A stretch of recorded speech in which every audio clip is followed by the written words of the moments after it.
All right, so today we're going to be diving deep into something I know a lot of you are really interested in. Oh, yeah. And that is starting a business, but on a budget. Yeah, keeping those costs down. Exactly. So we're talking about like less than $5,000 here.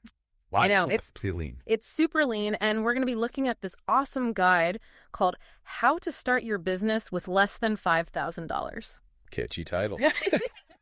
Right? I mean, it is very to the point. Point. So you know exactly what you're getting. Exactly. And, I think a lot of people listening, they have that entrepreneurial itch. They want to start something, but it can feel really daunting. Oh, absolutely. Especially if you're thinking, I don't have a lot of money to put into this. Right. Exactly. So that's why we're breaking down this guide, because it's seriously packed with actionable tips and strategies. Yeah, really good stuff. Really good stuff. And to help us unpack all this amazing information, we've got our expert here. And, I think you practically wrote the book on this stuff. Well, not literally, but I've definitely helped a lot of people get their businesses off the ground. Yeah, you've got a lot of experience in this world. Definitely more than a few dog-eared copies of this guide, I tell you. Okay, well, let's jump right into it then, because I think the first thing that people want to know is where do you start? Where do you start? Right, you got your idea. You got your dream. Yeah, your dream. But is it viable? Yeah, how do we make sure it's not just a pipe dream? Is there actually a market for this thing? Right, and that's where market validation comes in. And you know what? It doesn't have to be expensive. Really? Yeah. So you don't have to... You don't have to break the bank to figure out if people actually want what you're selling. Oh, that's so good to know, because honestly, I think that's what stops a lot of people. Yeah. They think I got to do all this expensive research. Right, and hire all these consultants. Right, exactly. But this guide highlights so many methods that you can use without spending a ton of money. Okay, so give us the goods. What are these methods?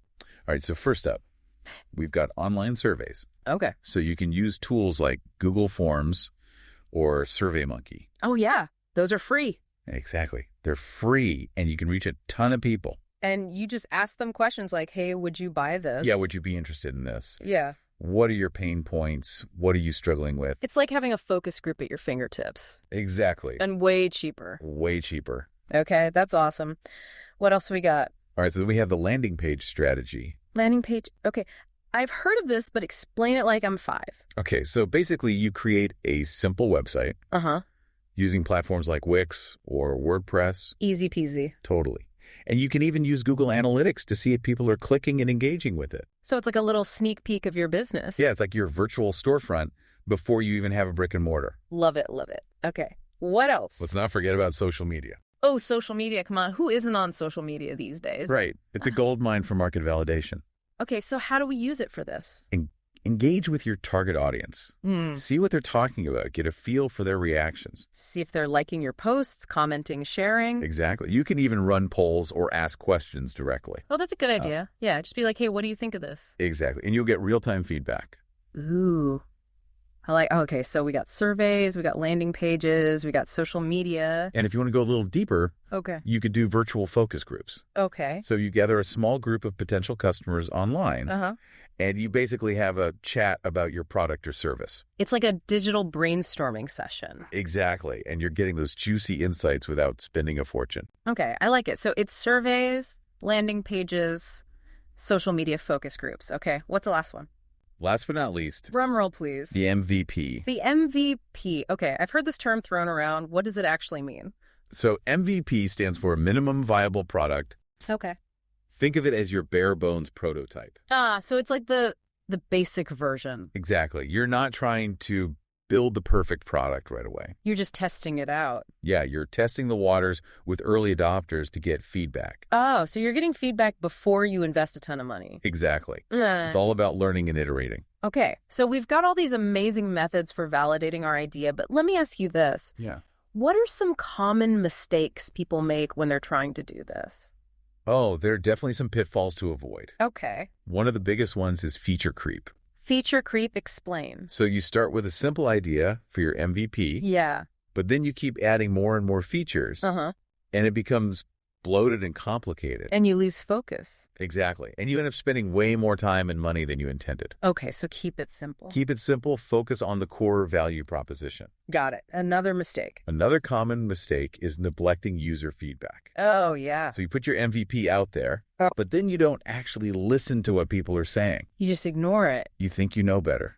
It's so easy to do, though. It is, but it's so important to be open to feedback. Yeah, because they're the ones that are going to be using your product or service. Exactly. They're your target audience. Right. So listen to them, take their feedback seriously, and use it to improve your product.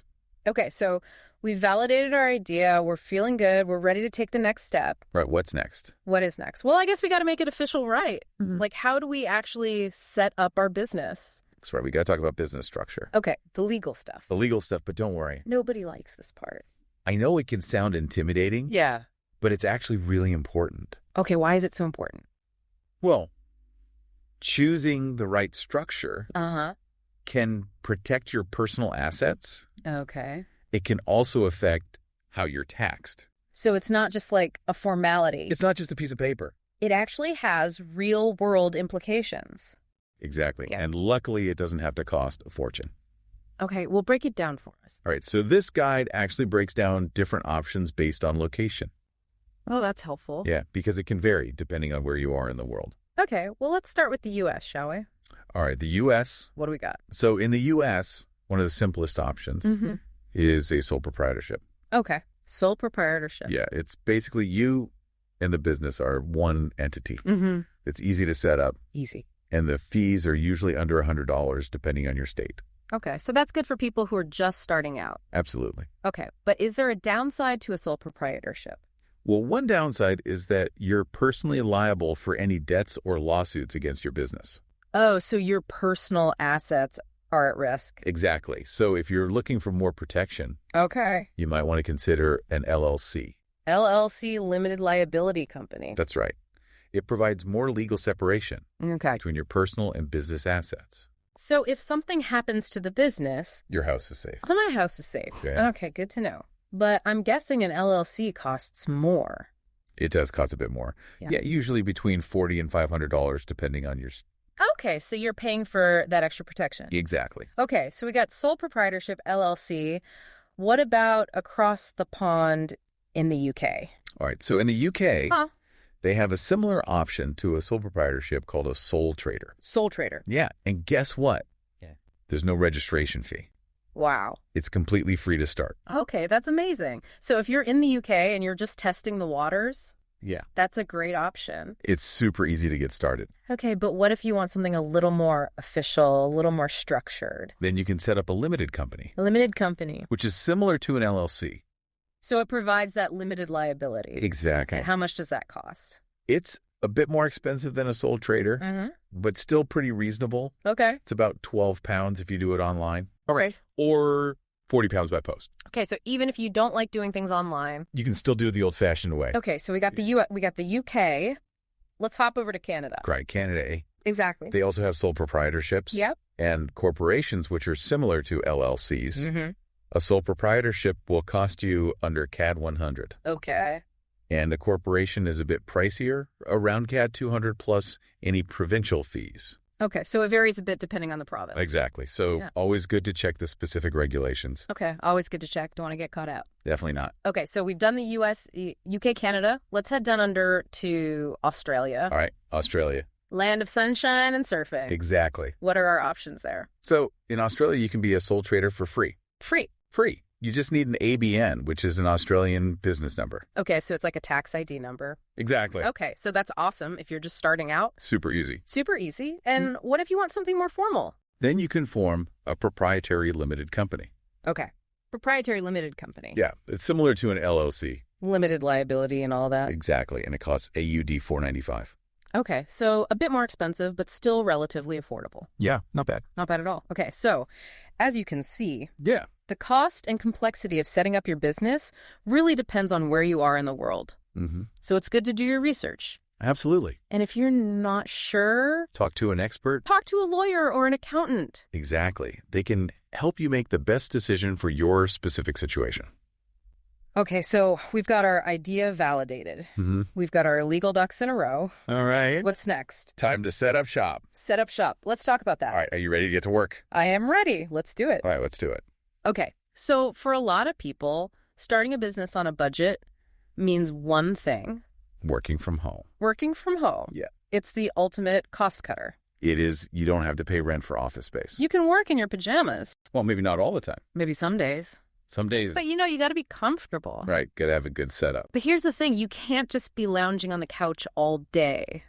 Well, maybe some days. No, seriously. I know. I need a dedicated workspace. Like a home office. A home office is key. Key to productivity success and not going stir crazy. Exactly. So let's talk about setting up that home office. All right, let's get organized. On a budget, of course. Of course, always on a budget. So the guide gives us a really smart budget breakdown. Oh, yeah, this is helpful. For essential home office gear. Okay, me. First up, a computer. A computer, of course. The heart of the operation. Right. You're going to be spending a lot of time on this thing, so it needs to be reliable. Reliable and powerful enough to handle your workload. Exactly. The guide suggests budgeting between $500 and $1,000 for this. Yeah, that's a good range. You can get a pretty solid machine for that price. Okay, so we got the computer. What else? Well, you're going to need software. Software? Oh, yeah, like word processing, spreadsheets, all that good stuff. Exactly. And depending on your business, you might need more specialized software. Right, like graphic design or video editing. Exactly. So the guide suggests setting aside about $200 to $500 for this category. Okay, so we got the computer. We got the software. What else? What else? Well, we live in the digital age. That's right. So I'm going to say internet is pretty important. Internet is essential. You can't run a business these days without a reliable connection. Exactly. So the guide recommends budgeting around $50 to $100 per month for high-speed internet. Yeah, that's a good ballpark figure. Okay, so we've got the big stuff covered. Now let's talk about the little things. The little things matter. They do. So we're talking about basic office supplies. Pens, paper, stapler. Maybe a printer if you need one. Exactly. The guide says you can probably get away with spending about $100 to $200 for this category. Yeah, that should cover the essentials. Okay, so that's pretty good. Not bad at all. Not bad at all. Mm-hmm. We've got our computer, our software, our internet, our basic office supplies. Sounds like a good start. It does, but I'm going to add one more thing. Oh, okay. What's that? Because the guide doesn't really talk about this. Okay. But I think it's really important. All right, I'm listening. Ergonomic furniture. Oh, yeah. Ergonomics are crucial. Right, because if you're working from home, you're spending a lot of time sitting at your desk. A lot of time. And if you don't have a good chair, yeah, a good desk setup, you're going to end up with back pain, neck pain. Exactly. So invest in a good chair. A good desk. Maybe a standing desk converter. Oh, yeah, those are great. It's an investment in your health. Absolutely. Your health and your productivity. Because if you're uncomfortable, you're not going to be able to work effectively. Exactly. So don't skimp on this. I agree. It's worth it. It's worth it in the long run. Okay, so we've got our home office set up. We're feeling good. We're ready to get productive. All right, let's talk tech tools. Tech tools, because there are so many amazing tools out there. Oh, yeah. That can help us streamline our work. Make our lives easier. And boost our productivity. Without spending a fortune. Exactly. And that's the key here, right? Right. We're all about doing this on a budget. Absolutely. So let's start with website builders. Website builders, all right. Because everybody needs a website these days. It's your online storefront. Exactly. Yeah. And you don't need to be a coding wizard to create one. Nope, not anymore. Thanks to these amazing platforms like Wix, WordPress, Squarespace. Oh, yeah, they make it so easy. So easy. Drag and drop interface. Beautiful templates. You don't need any technical skills. Amazing. And they're super affordable. Super affordable. You can get started for free. Free. And then if you need more features, yeah, you can upgrade to a paid plan. Okay, and those paid plans are still pretty reasonable. Yeah, usually around $20 per month. Okay, so that's website builders checked off the list. What's next? Email marketing. Email marketing. This is essential. Why is it so essential? Because it allows you to build relationships with your customers. Uh-huh. You can stay in touch with them. Promote your products or services. Exactly, and it's super cost effective. Okay, give me some examples of good email marketing platforms. All right, so MailChimp and Sendinblue. Okay, I've heard of those. They both offer free plans that are perfect for startups. So you can start building your email list right away. Right away, and then as your business grows, yeah, you can upgrade to a paid plan. Okay, sounds good. What about accounting? Accounting. Because that's a big one, right? It is. You got to keep track of your finances. I'm not a numbers person. I get it. But luckily there's software that can help. Oh, good. So Wave is a great free option for small businesses. Wave, okay. And then QuickBooks is a popular paid option. QuickBooks, I've heard of that one. Yeah, it starts at $25 per month. Okay, so free or paid, you got options. You got options. Okay, so we've got our website, we've got our email marketing, we're keeping track of our finances. What about project management? Oh, project management, because things can get messy. They can get messy, especially when you're wearing multiple hats. Exactly. So how do we stay organized? Well, there are some awesome project management tools out there, Okay. like Trello and Asana. Okay, I heard of They're those. both super popular. Yeah. And they both offer free plans. Free. Free! Awesome. So what do they actually do? Well, they help you keep track of your tasks, Uh-huh. your deadlines, your projects, your collaborations. So it's like a digital to-do list. It's like a digital to-do list on steroids. Okay. I like it. I like it. It's visual. Oh, visual. That's good for me. You can see everything laid out in a clear and organized way. Okay, so Trello, Asana, those are for project management. Got it. And then finally, we have design tools. Design tools because we want everything to look good. Exactly. You want to create professional-looking graphics, Social media posts. marketing materials. But we don't want to hire a fancy designer. Right, because we're on a budget. Exactly. So what's the solution? Canva. I love Canva. Canva is a game changer. It is. It's so easy to use. They have tons of templates. Beautiful fonts. Look, photos. Everything you need to create stunning visuals. And the free plan is super versatile. It is. You can do a lot with the free plan. Okay, so there you have it. There you go. A whole suite of affordable tech tools. To help you run your business like a pro. On a shoestring budget. Exactly. I love it. Okay, so we've got our home office set up. We've got our tech tools. We're feeling good. We're ready to rock and roll. We are ready to rock and roll, but we're going to take a quick break. All right, sounds good. We'll be back in a moment to talk about even more ways to save money and boost your success. Stay tuned. Stay tuned. Welcome back to our deep dive. No, where were we? We were talking about setting up shop at home, right? Right. We got that home office dialed in. Exactly. And now I think it's time to really dig into some clever tactics to stretch that budget. Oh, yeah. And really set you up for success. I'm all about saving money, so let's do it. Okay, so first up, hit me. Free trials. Free trials. Yeah. Oh my gosh, yes. Those are a lifesaver. They really are. So many software companies and online services offer them. Yeah, and it's a chance to really try before you buy. Exactly, because you don't want to commit to something. Especially if it's expensive. Exactly. And then realize it's not the right fit for your business. It's like taking a car for a test drive, right? Exactly. So take advantage of those free trials. Yeah, put that software through its paces. See if it's something you'll actually use. Before you spend any money. Before you spend a dime. Okay, so free trials. Those are awesome. What else we got? All right, so while we're on the topic of saving money, Yeah.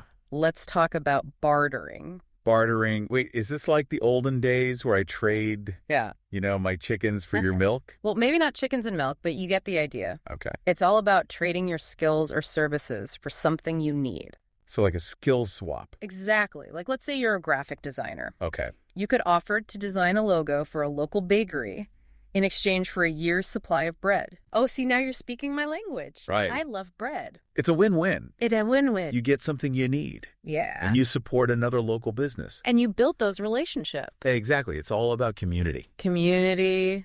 Love it. Okay, so bartering, check that off the list. What else we got? All right. So remember we talked about collaboration. Collaboration. Yeah, in part 1. Yeah. What about it? Well, partnering with businesses that complement your own Yeah. can be a real game changer. Okay, give me an example. All right. So let's say you're a personal trainer. Okay, I'm a personal trainer. You could team up with a nutritionist or a massage therapist Okay, yeah. to offer clients a holistic wellness package. Oh, I like that. Right. So you're cross-promoting each other's services. Expanding your reach. Exactly.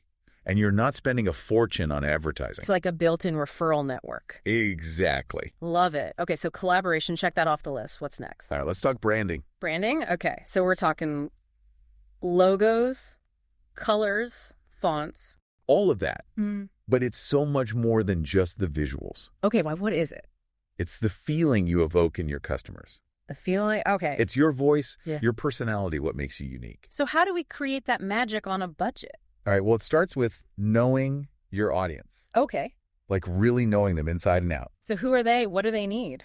Exactly. What are their pain points? What are their dreams? Exactly. What kind of language resonates with them? Okay, so once we know that, Then you can start crafting a brand voice okay, and a visual identity that speaks directly to their hearts. So we're talking about nailing our logo, our color palette, our fonts, our whole vibe.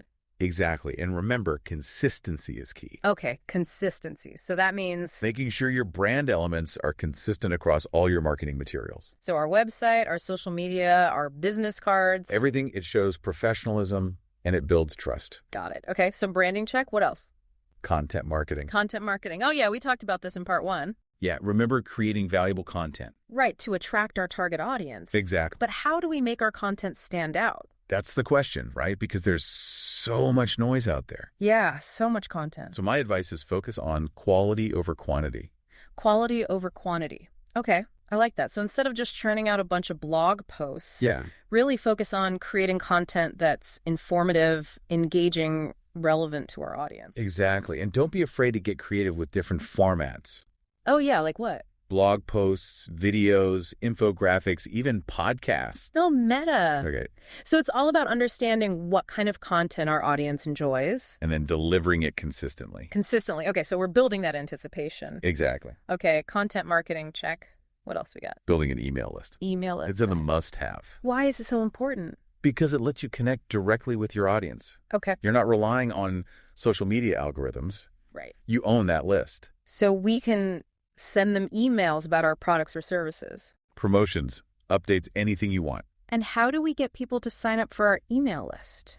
Offer something valuable in exchange for their email address. Oh, okay. So like a lead magnet. Exactly. So a free ebook, a checklist, a discount code, something irresistible. Make them an offer they can't refuse. I like it. Okay, so email list, check. What's next? All right, let's talk about building a strong online presence. Online presence. Okay, so this is like our digital storefront. Exactly. First impressions matter. I do. And for many people, your website will be their first encounter with your brand. Okay, so we've got our website up and running. We talked about website builders in part 1. Right. Now we got to think about social media. Social media, because everyone's on it. Everyone's on it. So find the platforms where your target audience hangs out. Okay. And start sharing content that showcases your expertise and your personality. So we're not just posting for the sake of posting. No, you want to provide value. Engage with our followers. Exactly. Respond to comments. Participate in conversations. Be a real person. Be a real person. Okay, social media check. What else? All right, let's talk about mentors and advisors. Mentors and advisors. Having someone experienced in your corner can be invaluable. Oh, yeah, especially when you're just starting out. Absolutely. They can offer guidance support, even open doors to new opportunities. They've been there, done that. Exactly. Okay, but how do we find a mentor? Networking is key. Networking. Attend industry events, join online communities. Reach out to people you admire. Exactly. Don't be afraid to ask for a quick coffee chat or a phone call. So just put ourselves out there. Put yourself out there. Most successful entrepreneurs are happy to help others. They want to give back. They want to give back. They remember what it was like to be starting out. Okay, so mentors and advisors, check. What's next? All right, let's talk sales. Sales, the heart of any business. Exactly. We've got a great product, a killer brand, a solid online presence. But how do we actually convince people to buy from us? All right, well, sales is all about understanding your customers' needs and communicating the value of your product or service. So it's not about being pushy or aggressive. No, it's about building relationships and trust. Okay, so how do we do that? Start by really understanding your ideal customer. Okay. What are their pain points? What keeps them up at night? What are their dreams? Exactly. And how can your product or service help them achieve those dreams? So we're solving their problems. Exactly. Okay, once we understand their needs, then you can tailor your sales pitch. Our marketing messages. To resonate with them on a deeper level. Okay, so we're speaking directly to their hearts. Exactly. And remember, authenticity is key. Authenticity, be ourselves. Be yourself. People can spot a phony a mile away. Okay, so be genuine, be transparent. Focus on building those long-term relationships. Exactly. Sales check. What else? All right, let's talk about industry events and conferences. Okay. These can be fantastic opportunities to connect with potential customers, partners, investors. It's all about networking, right? Networking is huge. But these events can be expensive. They can be. So how do we make the most of them on a budget? All right, so look for events that offer early bird discounts. Oh. Or special rates for startups. All right, so we're looking for those deals. Exactly. Okay, and once we're at the event, don't be shy. Put ourselves out there. Put yourself out there. Attend workshops, presentations, social gatherings. strike up conversations. Exchange business cards. Yeah, and don't be afraid to pitch your business. So just go for it. Go for it. You never know who you might meet or what opportunities might come your way. I love it. Okay, so industry events. Wow, we have covered so much ground in this part. We have. It's been a whirlwind. It has bartering, collaboration, branding, content marketing, email lists. Online presence, mentors, sales industry events. That's a lot. It is. But remember, building a successful business is a marathon, not a sprint. So true. So take it one step at a time. Yeah. Focus on continuous learning and improvement. And don't be afraid to ask for help. Absolutely. Okay, well, I think we need to take another quick break to gather our thoughts. Let's do it. We'll be back in a moment to wrap up this deep dive with some final thoughts and key takeaways.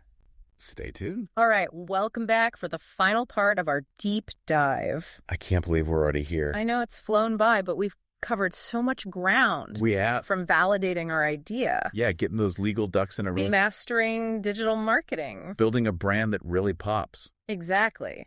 But now I think it's time to step back. Take a deep breath. And see the forest for the trees. I like that. What does it all mean? Right. What are the golden nuggets we should be taking away from all of this?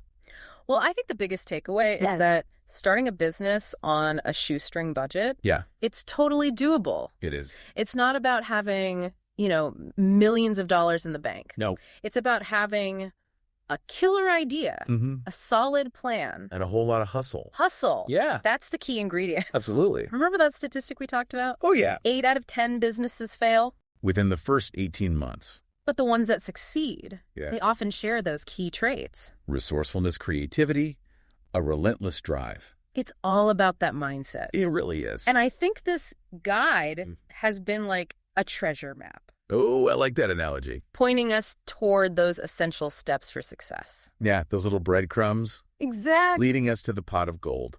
So we've seen how crucial it is to validate our idea. Yeah, make sure there's a market for it. Choose the right business structure.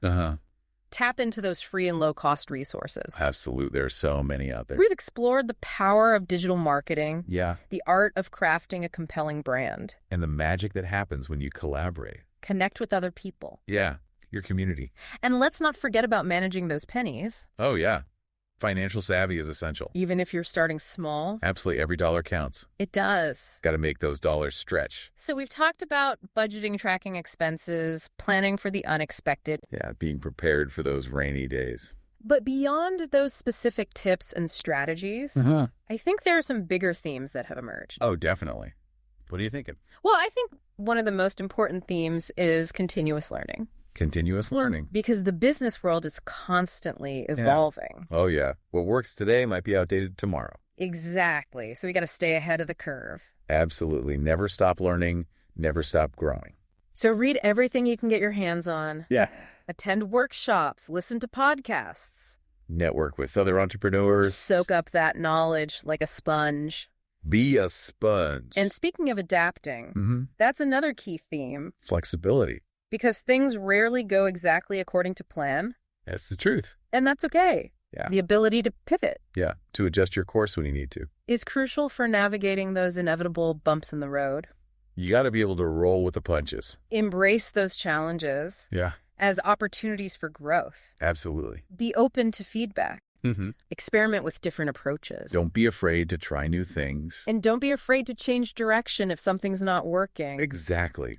Sometimes you got to pivot. And finally, the most important theme of all, perseverance. Perseverance, yeah. Building a business is not for the faint of heart. No, it's not. There will be setbacks. There will be doubts. There will be moments when you want to throw in the towel. Yeah. We all have those moments. But it's the ability to push through those tough times. Yeah, to keep that fire burning. That separates the successful entrepreneurs from the rest. I agree 100%. So believe in yourself. Yes. Believe in your vision. And never give up on your dreams. That's the advice I would give to my younger self. Me too.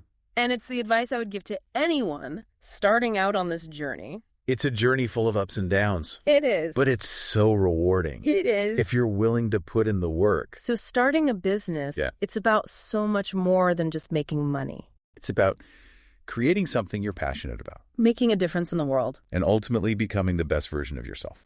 I love that. And on that note, I think we'll bring our deep dive to a close. It's been a great conversation. It has. We hope you found it insightful. Inspiring. And we wish you all the best on your entrepreneurial adventure. Go out there and make it happen. You got this.